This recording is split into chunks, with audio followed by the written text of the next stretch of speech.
Hi guys. Okay, just to updates, the Dominator hdv2s have arrived.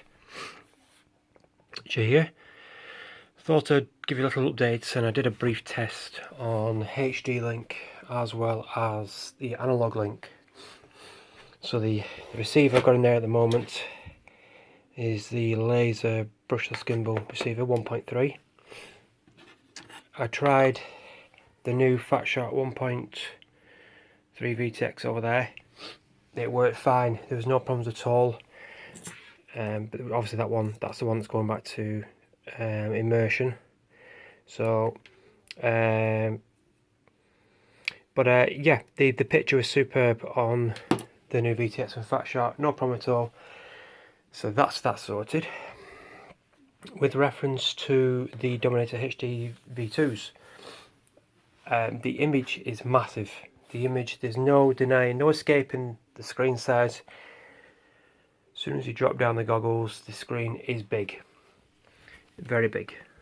It does take a bit of getting used to.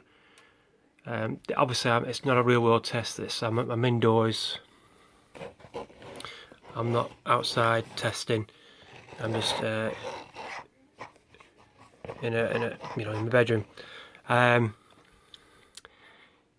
The first test I did was the HD link with the DJI Phantom 3 plugged in. Now on the Dominator V3s, the aspect ratio is 16:9 with the Dominator version 3s, so the image is lengthways like that. So for HD link, the V3s are a good choice. Where they differ is with the Dominator version 3, when you're using analog and you're using a camera, the 4:3 aspect ratio, it stretches the image out because it's a 16:9 setup in the glasses. Now what the hdv2s do, it's quite a tongue twister all this, the Dominator hdv2s do is when you're using analog, you get the full screen, the full 50-degree screen, no problem at all. Very, very immersive. But when you're using the HD link and you're plugged into the HD port there, the image goes upwards. So you have a letterbox either side of the image. So you don't have the full screen when you're using HD on the Dominator hdv2s. So that's the trade-off. So these are optimized for analog, whereas the Dominator version 3s are optimized for HD. You can use either on both. So you can use HD on these and you can use HD on the others. You can use analog on V3s and just HDs on these. You can do vice versa. It's all to do with your personal preference on to which goggle is best for you. I had the version 3s. I've since sold the version 3s and I've got these. Very happy so far. The image is very, very immersive.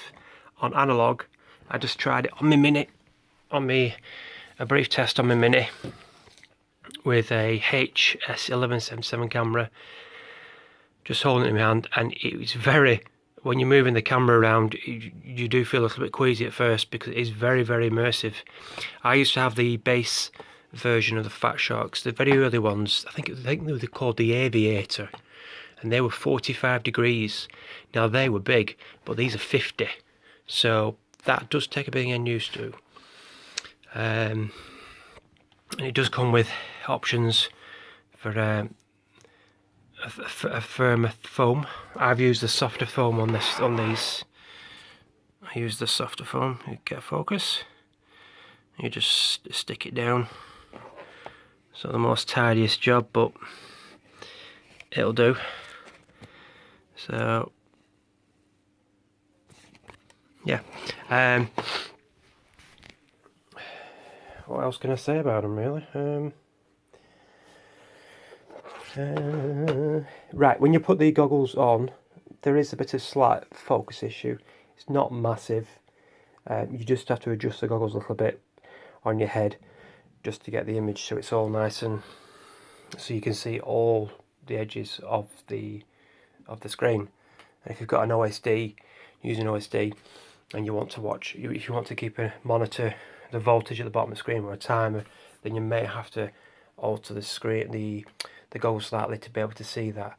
But bear in mind, I do have an eye condition in my left eye, so that does hinder me a little bit anyway. So no matter which goggles I use, I still have a bit of a hindrance using goggles.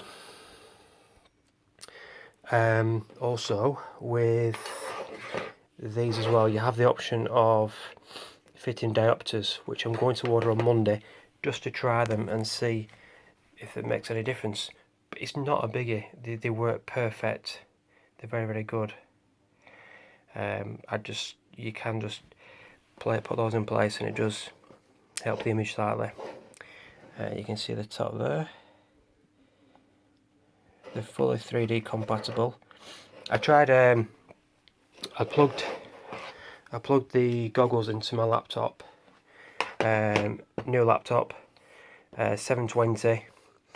I HDMI out into my goggles, loaded the desktop, and I played a movie. The movie worked fine, no problems at all.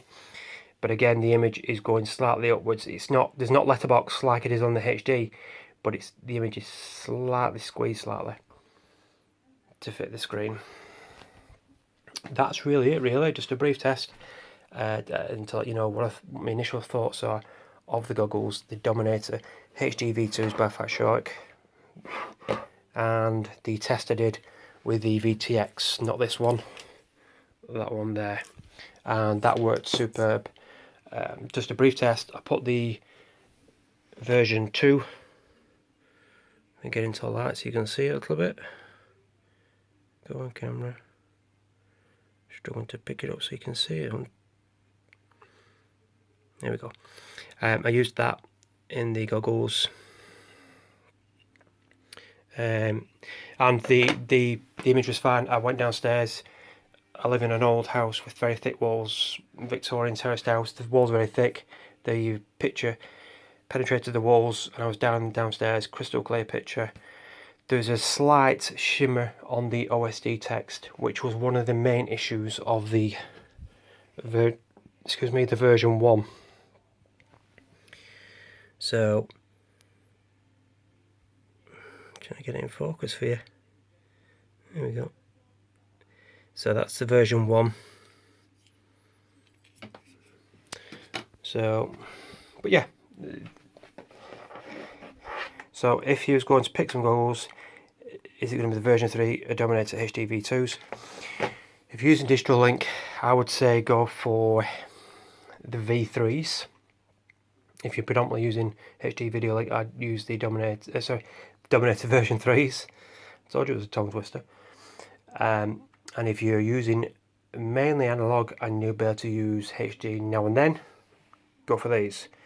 For the racers and the people doing any proximity flying or flying fixed wing aircraft, you know, skimming along trees, slow fields, that type of thing, these are going to be the one to get.